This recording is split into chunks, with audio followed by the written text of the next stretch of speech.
So, good afternoon, everyone. A very warm welcome to today's panel discussion brought to you by the HR Association of India. At HRAI, our mission is to create platforms that connect, inspire, and empower professionals through meaningful conversations and shared learning.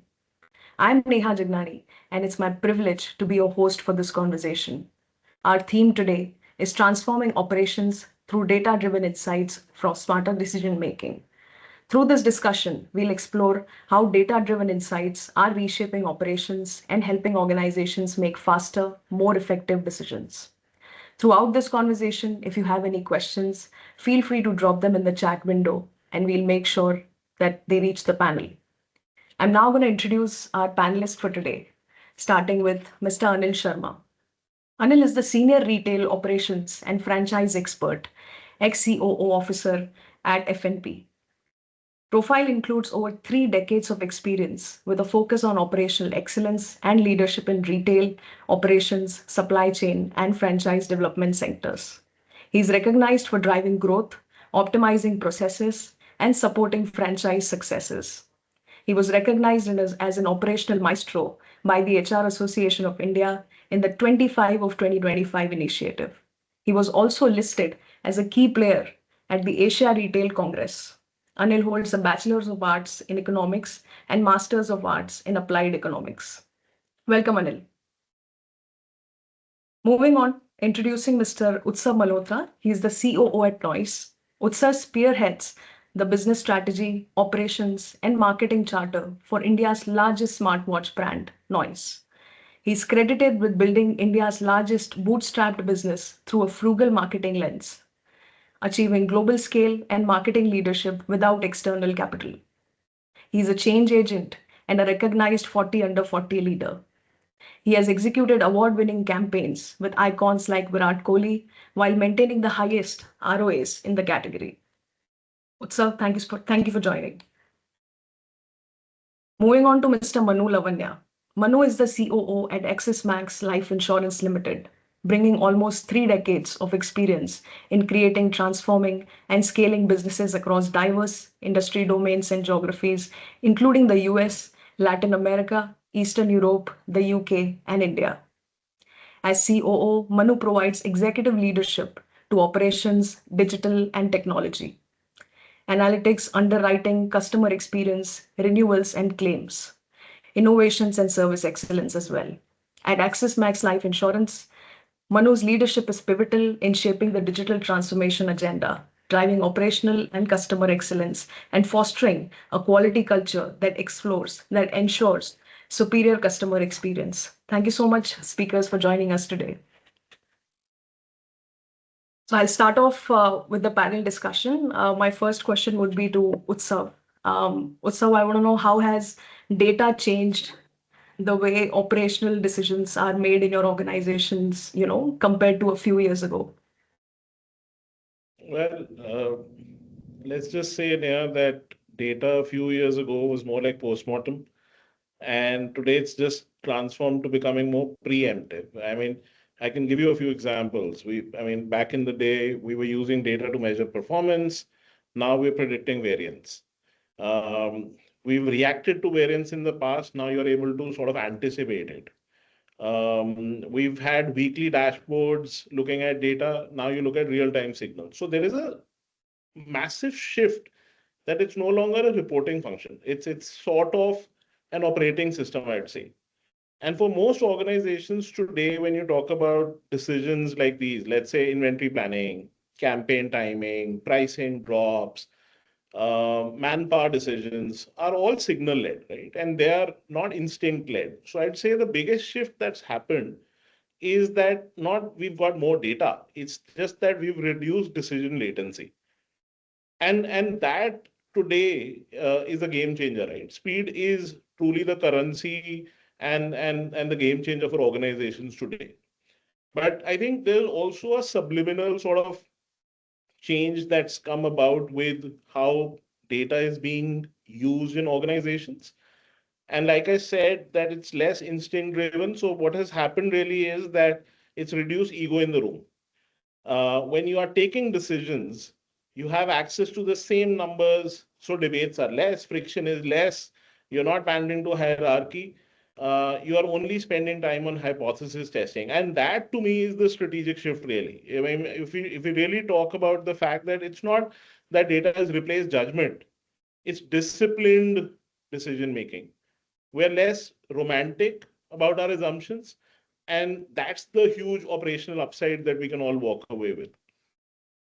Sure, sure. Beautifully put. So it's not that the data has increased, as you rightly said, it's the reduced decision latency and the disciplined decision making is the key in today's dynamic world. So thank you so much for your insights. Moving on to my next question, this one I would like to pose it to Mr. Manu. So Manu, which operational decisions benefit the most from data-driven insights, and where do you still rely on human judgment? Yeah, first of all, thank you for having me and a very warm good afternoon to all the participants. See, it's very easy for me to answer where one may not use only data, but very difficult to answer where all one should use data because that universe is very, very wide. But if I would broadly classify managerial and organizational decisioning in two parts, I call it the left brain, right brain continuum, right? So there are decisions that typically organizations take with the left brain.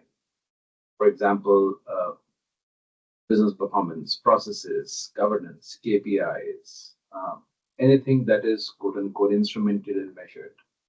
For those, all those subject areas, data decisioning, database decisioning, and was very beautiful for about so the disciplined decision, right? It works perfectly well there. There are few areas where I still believe whole idea of leveraging data is still evolving. I will not say it's devoid of any data, but it's still evolving. One, when we look at right brain topics, for example, talent identification, taking bets on people, taking preemptive bets on future leadership. While it is supported by some data, but very frankly, many of these decisions only unfold their accuracy as time goes by and how they turn out to be, rather than us knowing at the point of decision, right? So that's one area where I still believe human intuition is required. Second, areas where you need a very high empathy or a human interaction-based trust. I'll give a live example in the industry I come from, for example, life insurance. If you see how life insurance is sold in India, it's still a very much a trust-based sale and a model because somebody's paying you the money today in the hope that 10, 15, 20 years later, you will keep the promise. Right? Now, how do we completely capture that sentiment or the need of trust for the customer? Some of it can be codified, some of it just can't be codified.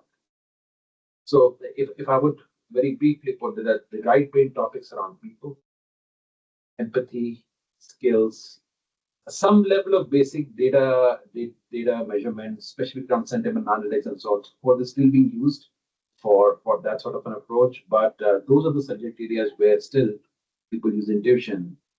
But for everything else, as Deming said, right, in God we trust, everybody else please bring data. Right. So pretty much for everything, organizations are driving that extreme leverage of data. And for the biggest reason that it removes bias.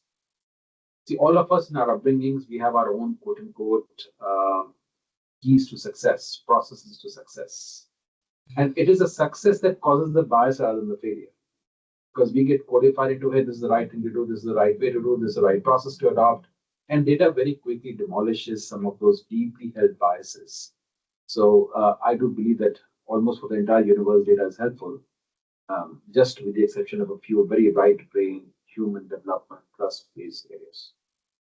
Sure, sure. So many takeaways, Manu. There is taking bet on people, empathy, and human interaction-based trust. So it's the people which has actually become the center of it. So thank you so much for your insights. I think Neeraj has joined us. Neeraj, can you hear me? Hi. Hello, Hi. everybody. I'm very sorry to join late. I'm very sorry. No problem at all. Neeraj, thank you so much for joining. To the audiences, welcoming Mr. Neeraj Lal. He's the Regional Director, Maharashtra and Karnataka at Medcover Hospitals with over 2 decades of experience in healthcare operations and strategy. He has previously served as the COO of Apollo Hospital, Gujarat, and has held leadership roles across hospitals network, including Medicover, BAPS, Shalby, and Sterling hospitals. So welcome, Neeraj. I was just interacting with Manu, on the second question primarily. Okay. So if you would like to take it ahead and with Anil. Yeah, thank you very much, Neha. Hello, Utsav. Hello, Manu and Mr. Anil. I'm sorry for that joining late.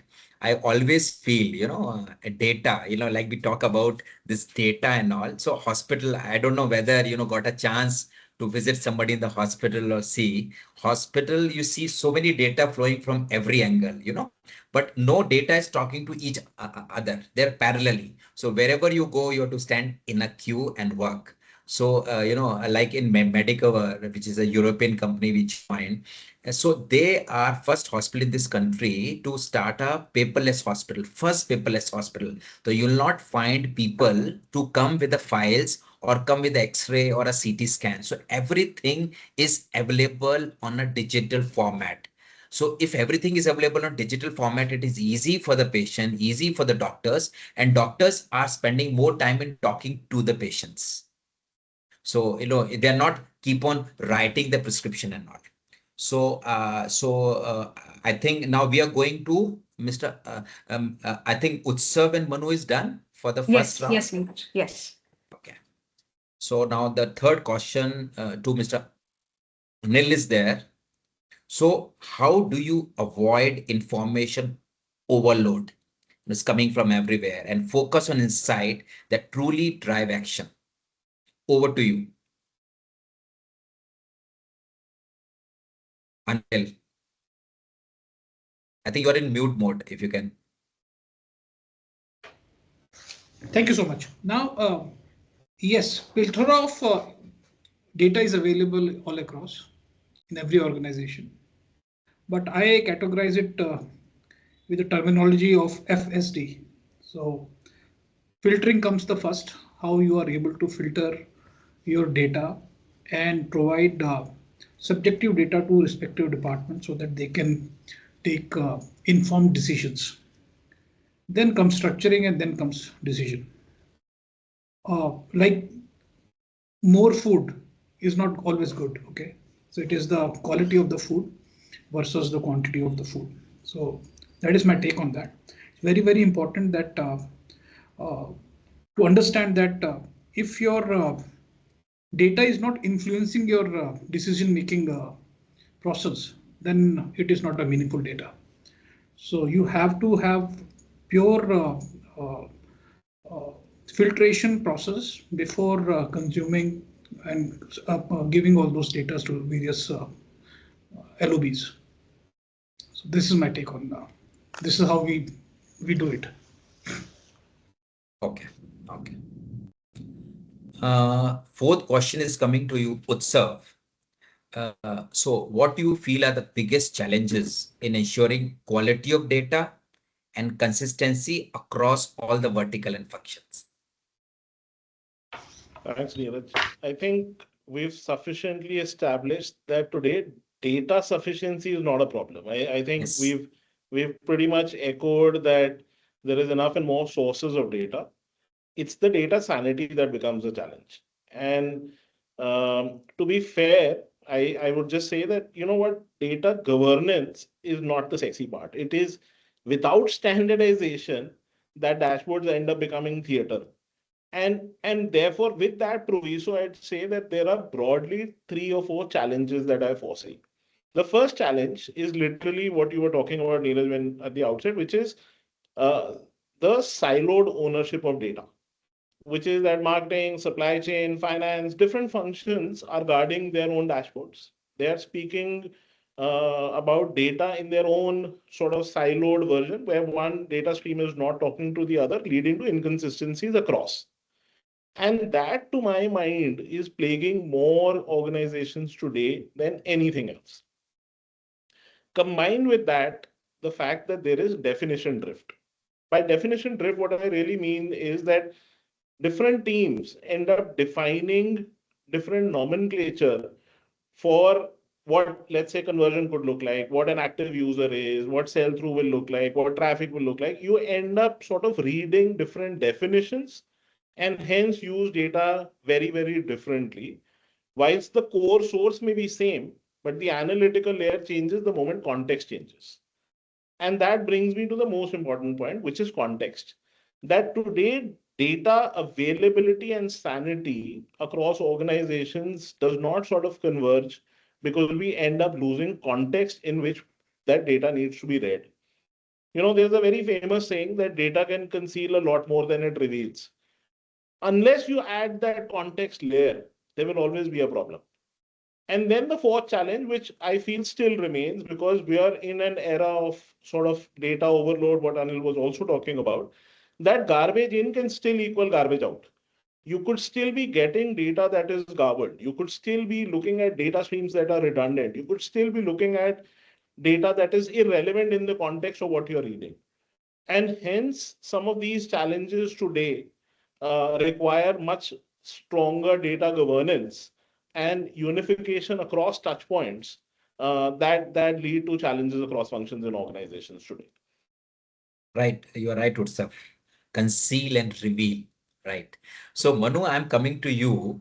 Now there is a AI summit is happening at Delhi in Bharat Mandapam, right? So in healthcare, most of the AI is used in radiology, pathology, and all those things, But it is governed by, millions of data, million of CT scans and pathology slides, which has been read by doctors and fed into that. So can you share an example where data challenge and assumption and led to a better outcome? Because some of the CT scan on MRI, which is passing through a AI platform, but whatever they're talking about that CT is not true as per doctor or a radiologist. So can you share some examples?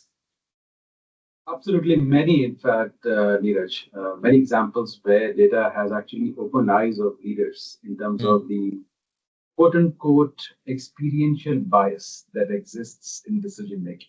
Right. I'll give you a few examples from life insurance, right? That I'm a part of the business. So for a simple question, right, that will somebody pay a renewal premium or not?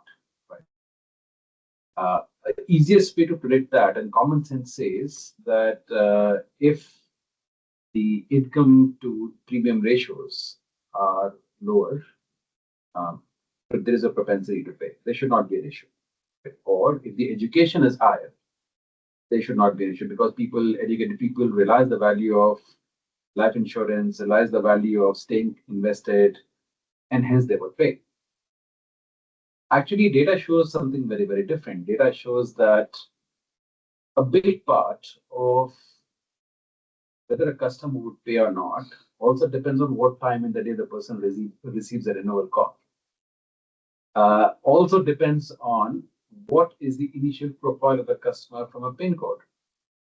Also reveals what is the dependency of that individual on self-employed versus salaried.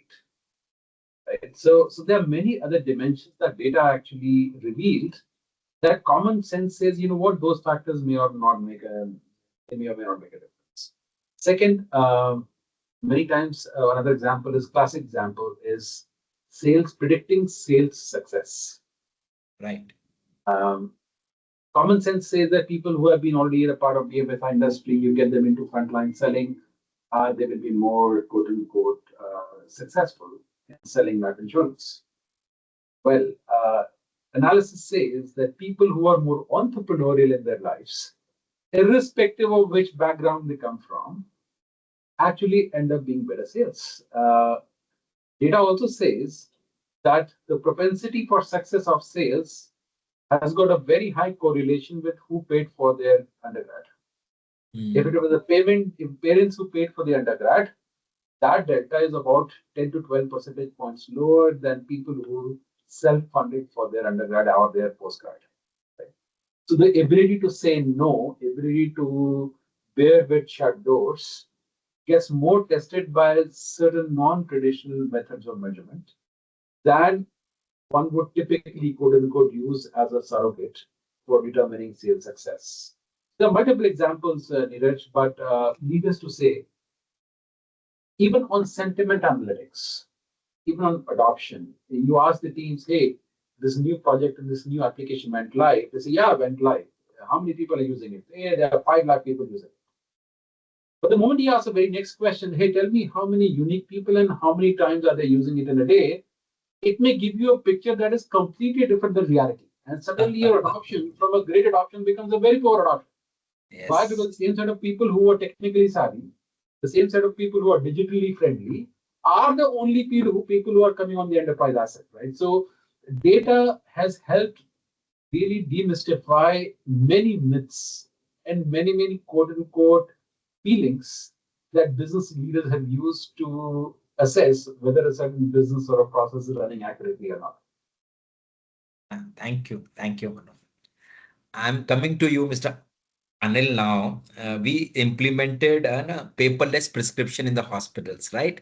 In Medicover a year ago. So now we are fully paperless. So now some doctors are using paperless prescription. They're talking to the patients and prescription is generated, which is going to their WhatsApps and mails. Some doctors are still, so there was 60-70% compliance and all, because there is a gap between the leadership team and the operation teams. So my question to you, what role does the leadership play in embedding a data-driven mindset within the operation teams? What you have to say on that? So this is a challenge. Most of the people change. People are not ready to change. Yes. It is very, very difficult to change the historical mindset.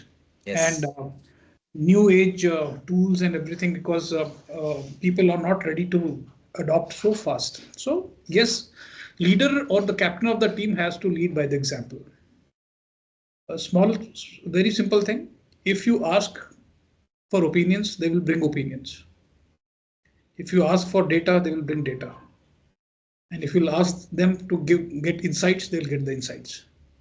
So instead of dictating what they should be doing, I used to throw the questions to them that, hey, how can we solve this? And with the help of the data, they used to come up with various ways and examples. And of course, identifying people who are not ready to change and coaching them, conducting workshops for them, and making them understand that how their efforts are going to become more easier and impactful. So once they started understanding all these things, and these things can change very, very easily, and adoption can be done. Yeah, you're right. So like, for example, when first time we did the ERP, then it is like, it's not like silos. In silos, we should not plan anything. It is a cultural shift which is happening. We cannot say that it is just another system rollout. Okay, so this needs to be created as a festival all across, where in the pantry, in the conference room, all the offices, in the receptions, all these things are talking and information is circulated all through that, so that people who are always seeing that, it is always striking in their mind. So this is how you should be able to do this. This is my advice. Thanks. You're right.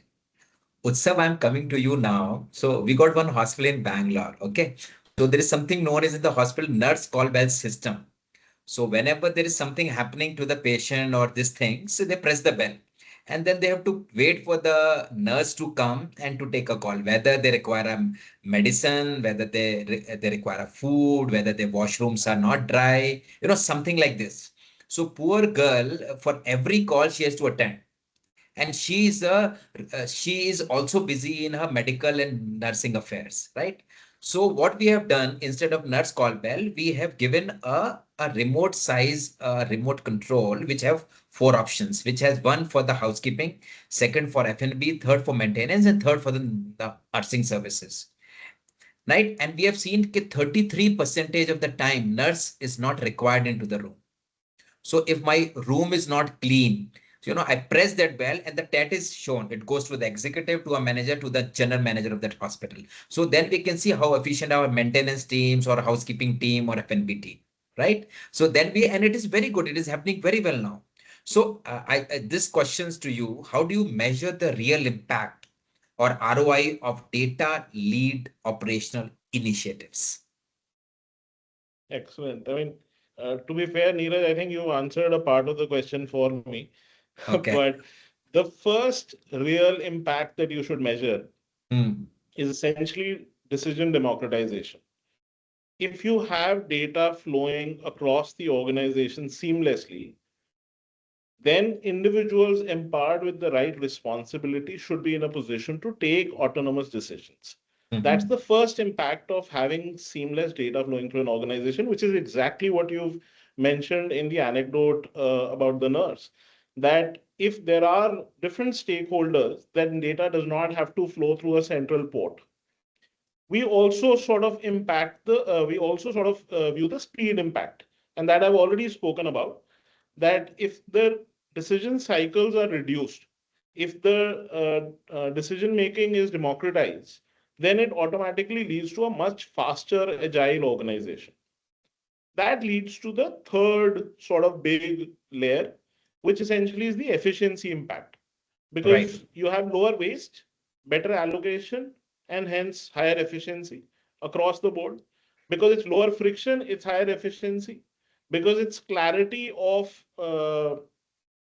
decision making, it's lower friction, it's higher efficiency. And finally, all of this feeds into the financial impact. Your margins end up being better, your working capital ends up being better. All of that eventually are signals for you to measure the real ROI. So I would say that whilst at a philosophical level, I would say the data does not guarantee success. But what it does for you is that it reduces the probability of expensive mistakes. Yes. And Yes. therefore, you are able to directionally move forward. But the biggest ROI, in which case, therefore, then ends up being the reduced regret of those decisions. You are able Mhm. to take fewer wrong large bets, if I can say so. True. True. Yeah, and that's the measure. You'll have to measure it at every single level to eventually look at the financial impact that most end up looking at. No, you are right. You are right. This will help us to minimize your error. Yeah, yeah, I understand this. Nice. Thank you. Manu, I'm coming to you since you are from Axis Max Life Insurance. So, my examples are coming from healthcare because I work, so maybe you can relate. Patient transfer mechanism. You have to transfer the patient from the OT to the ward to the CT scan, and then so on and so forth. So you must have seen a housekeeper or patient attendant comes on a wheelchair, take the patient, shift to the OT or take to the CT scan, and they're waiting, you know, till CT scan is over, till something is open. So it is very, very difficult, and you have to place so many housekeeping boys or a patient attendant there. So what we have done, like Ola and Uber, we have done a porter management there. So we have created an app, and we have recruited, at that time I was in Apollo, Ahmedabad, we have recruited some 10, 12th class young boys and girls from Saurashtra region. So this app on installed on their phone and given. So whichever team require them, they click on that and say which is the closest porter. So she go leave the patient there and come back. She are not wasting time. So we have seen out of 42 patient care attendants, only 14 girls from Saurashtra is managing the entire porter management to the hospital. Right? Fantastic. So looking ahead, what I feel, what data or analytic capabilities will be the most critical for smarter, swift operational decision making? What do you feel? It's a great question here, Rajan. So I'll divide this response in three big buckets. The first and the foremost is the foundation. See, what happens is people typically look at all the insights, analytics, AI as end consumers. But very frankly, their entire accuracy, their entire meaningfulness is really built on the data foundations.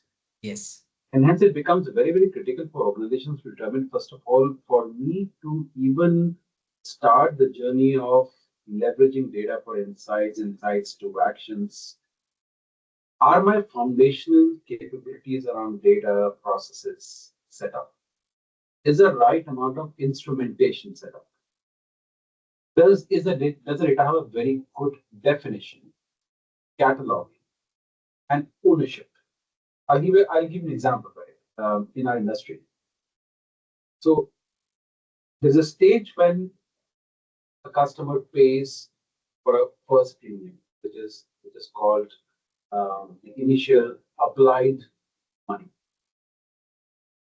Out of that, certain decisions will go through, certain decisions will get rejected, 99% will go through, let's say 1% gets rejected. Now the question is, the real business is not what is applied, the real business is what is actually converted into a policy. So that has got a different meaning of a revenue. Then there's a sales guy who says, hey, my job is to make sure I get the money in.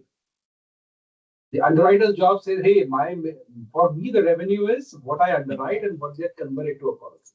Right, right. Without data governance and data lineage, you will find different parts of the organization actually attributing different meanings to the same data. So data lineage, data definition, cataloging becomes extremely important. That's the first part where what I call foundations. The second part is defining the right ownership. Who owns the data? In the previous world, if a wrong customer age was appearing in the hospital records, everybody would say, hey, this is an IT fault because the data is an issue. We don't manage data. Data sits in a database. Database is an IT issue. So now you go and hang the IT person. That data is inappropriately addressed in the system. Now we are in a world where data ownership is very rapidly transferring to the businesses. For example, the process and the organization part that owns the customer experience also owns the customer data. The part of the organization that owns the underwriting decision also owns the risk data. Right? These are not owned separately by business and technology teams. Right? So the ownership is a second very, very critical part in defining which part of the function, which organization, which team is a true owner of data veracity, data sanity, and data transmission. Right? So that's part two. The third part, very frankly, is data consumption. How do we, quote unquote, drive the right balance between self-usage, self-consumption of data, insights, and when I'm saying data, I really mean insights. How do we create very meaningful front-end aspects? Be it the front ends in applications, be it a front end in through reports, be it a front end in an intelligent AI machine learning based decision, right? What is the best way for end users to consume that insight? And only when it is required. I'll give you a hilarious example. So once there was a complaint in my organization that, hey, we don't get all the data. We need more reports. We need more insights. So one day I asked the IT team, hey guys, next week when you publish all these 1,400 reports, just password protect them. And just wait for how many people call you and ask for that password. Don't give the password in the email. Don't give the password in the And suddenly I was able to knock off 400 reports from the organization, right? Because nobody asked for a password for a week. And my point is, if you didn't ask for it, you don't need it. Yes. So it's very easy in today's world to fall in the trap that give me all the reports, all the data, give me everything that's out there. So the final part is data governance. What to give, whom to give, when to give. And this is most accurately managed through what we call as role-based KPIs and reporting. So got that. I have a certain role in the organization. That role gets attached to a certain set of decisioning. That decisioning gets attached to a certain set of either applications or intelligence, machine learning, or reports. So it aligns very well with something that is needed to make me successful, and not just that something that makes me information hoarder, making me feel that I'm very important in the organization, right? So these are the layers that I would believe organizations need to work on structurally in terms of foundations, in terms of ownership, in terms of front-end delivery, and in terms of governance, for them to ensure that the data journey is really meaningful and that leads to a differentiated business outcome. Thank you. Beautifully explained, Bhanu. That was nice. So now my last question before we proceed for the question answer session to Mr. Anil. Like in healthcare, we say with the human touch, So there also organization make some mistakes also while, if they're heavy data driven companies, so they do some mistakes also, right? So can you tell about what common mistake do organization make while trying to become a only data driven in operations? Over to you. Yes, thank you. The most common mistake which I have seen is there is not inclusive approach. Why are we doing this? So only couple of departments and couple of heads, they decide and change the strategy. Wherein rest of the team is confused. Why are they doing this? बढ़िया चल तो रहा है. We are doing so fine here. Why are they changing data they are talking about? So Yes. that needs to be discussed and coached to the bottom. For example, in retail sector, the most hardworking team is the operation team, who's doing all the job at the ground level. Now, a tech person has made a tech platform product with the help of product manager, and they have rolled it out. Now, what is happening is these people are then coming and saying that, hey, we need this also, we need this also, this is missing, this is how we are not able to do it, our workload has become double. So if that all those things are planned and discussed in the very, very beginning, it becomes very, very easy to adopt also, get the right product, and everybody is able to benefit out of it. Yeah. So this is the biggest mistake which I have seen that people make, selecting the right set platform or slash the product, and including the team into the discussion and why we are doing this. And of course, what happens also, like what Utsav has also said, that every department is working in silos with different kind of data set. The data set role which is being circulated has to be one data. For example, supply chain, logistic, or your delivery team, they have to have the same set of data, and from there only they should be deriving all the information and their actions. There should not be too many database dashboards. This becomes very, very confusing for the team also. So there has to be very, very depending upon what kind of pedigree you have, you should create your dashboards accordingly. There is also at times overemphasis on historical way of looking at things. So if you are trying to change making a very big cultural shift, then yes, the old team members needs to first change themselves first, and then adopt the change, and then start sharing with everybody.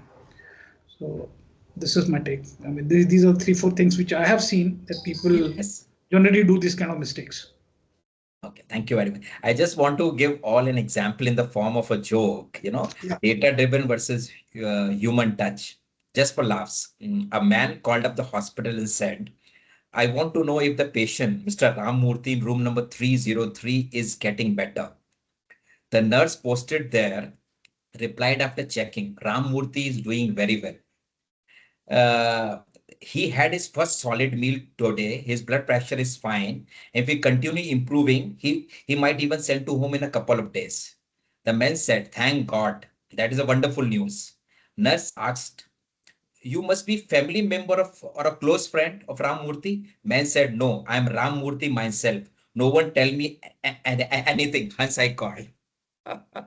So so many things happening, you visit a hospital which is tech pro, you go inside, everything is happening on FM, but poor patient don't know because nobody's talking to them. A staff nurse go with an iPad or a tablet, a doctor come where, all the notes are automated, so there is nobody to talk, so just for laugh. Over to you, Neha. I am seeing many questions coming from here and there. So we'll be happy. The great panel, and thank you, Utsav. Thank you, Manu and Anil. Fantastic. I was just thinking how I'll moderate this session because I am from the healthcare, and talking to the people from different verticals is very nice. And over to you, Neha. See, doctors can talk to anybody. Thank you so much, Neeraj, for beautifully driving this discussion, and to the panelists for sharing your insights. We'll just do a quick Q&A. We have a couple of questions in the chat window. I'll just read it out one by one, and it is open to all the speakers to address. So question number one is by Nidhi. It says, for teams that are just starting their data journey, what's one operational decision they should immediately start using data for? Anybody from the speakers? I can take it here if that's okay. Sure. Right. Yes, please. Uh, Nidhi, I think my sense is that start with demand forecasting and inventory allocation. Don't jump onto AI or predictive modeling and things like that. Start with the simplest question of what sells, where it sells, and how fast it sells. Because if you optimize for inventory, if you optimize for demand forecasting, you'll get your working capitals right, you'll get your stock outs right, you'll get your discounting right, you'll get your cash flows right. You will be able to see immediate impact of data in the organization. And when you are able to bring about immediate impact, I think the discipline of data ends up sticking with stakeholders. So my sense is don't try doing everything in one go. Start with one high frequency, repeatable sort of metric. In my case, these two work beautifully for you if you do inventory and demand forecasting and make tangible impact for the organization or the business that you run. Sure. Thank you so much, Utsav, for addressing that. There's another question which is by Mahi. It says, how do you balance speed versus accuracy when data is incomplete but decisions can't wait? I'll take that question. Sure. It's a fantastic question. See, first of all, very rarely data will be complete. Almost always, people feel that there is enough data. But the question is, there's a lot of noise in the data. If I separate noise from data, you will still find it in 2000 required, the true noise be a significant part, and then really usable data is very, very small, right? So how do we balance speed versus accuracy? There are certain very highly critical, quote unquote, processes that require a certain level of resilience. For example, if I'm in the industry that Neeraj is, being 97% accurate in prescribing medication to a patient who's on the bed is a disaster. If I'm in a business of issuing life insurance, then 97% accuracy on procedural aspects of that's an internal assessment is still doable. So for some of the accuracy level depends on the choice of the trade-off between accuracy and speed first determines on it's determined by the criticality and the impact of the process on which decision making. That's point number one. That helps us decide where we do draw the trade-off. Number one. Number two, it's also a question of where the organization's instrumentation maturity is. There are certain processes where the instrumentation is good enough or very high quality and very sustained resilient data to actually emanate for people to take great decisions. Where the instrumentation exists, go for a significantly high demand on accuracy. Where the instrumentation is yet to be built, it's advised exactly as Udhav said, don't try to boil the ocean. Try to get some few key measurements, some few key instrumentations done. Try to get some few KPIs, and perfect always kills speed. So first, if the foundations are done, the first set of maturity arrives. It can always be fine-tuned for machine learning. It can be fine-tuned for analytics. It can be done. Multiple things can be done. But the first step would always be to make sure that areas that are not instrumented well should be instrumented. And last but not the least, the balance of speed versus accuracy also comes from a perspective of how critical the business process is for you in terms of impact on the end business. If I keep on driving enough level of accuracy in a business process, it only contributes 5% of my revenue value, for example, I may spend a lot of money but not really get anything out of it. So also a question of what is the contribution of that process to the overall growth. And I always, as Utsav very rightly said, I always prioritize growth first. Because if you're able to grow with data, you get more investment to put those pipelines in place that you will need later. The analytics that you will need later. That's how you will make the CFO happy. That I've got a solid business case for not investing more and more in advanced data analytics, AI, ML, GenAI implementations.